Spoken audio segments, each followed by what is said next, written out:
Welcome to Room 3 Recommends. This is our little program where we have one of our teachers discuss a book that they particularly love to use in their classroom. So today, Alexis in Room 3 is going to be talking about Felicity, Floo Visits the Zoo. So what makes this such a great book to use with Room 3? One of the things that I love best about this book is that it uses language that is just a few steps beyond my kids. So with my tonal inflection and with the rhyming in the book, I can sort of get them to infer the meaning of some of these really complicated concepts. And you can see that they're really understanding it. The pictures are also amazing in this. They're mostly done with watercolor. And they're sort of a little bit in the creepy vein, which I enjoy. And the animals in this book are supposed to be sick, so they also have sort of a greenish hue, is what the author calls it. And you can also see throughout the book, the places where the little girl leaves her handprints all over are sort of raised and shiny, in the same way that mucus might be, but also interactive for kids, so they can see actually how the germs are being left behind. So these are some sick animals. The lions and the tigers. Oh, they look sad. They do look sad. And the hyenas are not laughing. They're crying instead.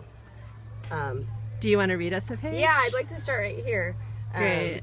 The zookeeper honestly hasn't a clue why all of the animals have a green hue. Their temperatures soared past 102, and they're sluggish and sleepy and slightly subdued. Let me tell you how all of this trouble ensued. It started one day with a trip to the zoo when a pale, sniffly girl named Felicity Floo wiped her red, runny nose without a tissue. And so it just kind of goes on from there. You know, the kids like to remark on how you're not supposed to touch the animals. So that's another thing that she's doing in here that's kind of not okay. There's a sign there that says, please don't pet the animals. Oh, I see. So it sort of reinforces the importance of listening to those kinds of rules when you hear them. So you get that kind of balance of like they're learning something, but it's also the mischievous element. That... Exactly. And it's kind of fun. And then the language is great. This is an emu. And they often say, well, what's an emu? It looks like an ostrich. And then there's the ostrich, just to sort of differentiate. And you can see her handprints all over the place. I love the way you do read with so much inflection. You slow down when the text indicates being slow. You kind of speed up and are bouncy at points. Is there anything else that you, I mean, obviously this is your expertise, but is there anything else you'd kind of recommend when reading this book to parents? Like fun little tricks? Yeah, I generally get pretty animated. That was me doing it pretty tame. Usually sluggish and sleepy, or sluggish, and sleepy, and slightly subdued, sort of that kind of thing, just to keep them entertained.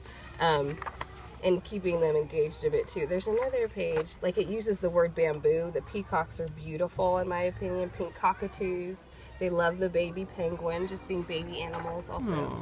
And the word, where is it? There's a panda that hid in bamboo. So that's often a word that kids know, but they're not sure why they know it. And so that's a great moment to pause and talk. And then also it uses the word, these are mountain goats from the hills of Peru, and we have a teacher at our school who's from Peru. Oh, so that's always a fun way to get them to engage a little bit as well.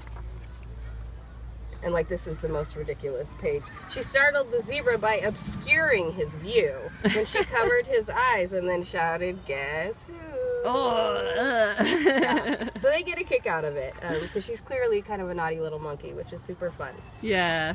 Plus, I don't know, I can't help but think of my own little germ bomb who gets me super sick every winter. I mean, inadvertently. But... Exactly. And we're always reminding them to use tissues, wash their hands. This kind of helps to illuminate why that's important. Sure. Well, this is great. Is there anything else you'd like to share with us before we wrap up? I think this has been perfect.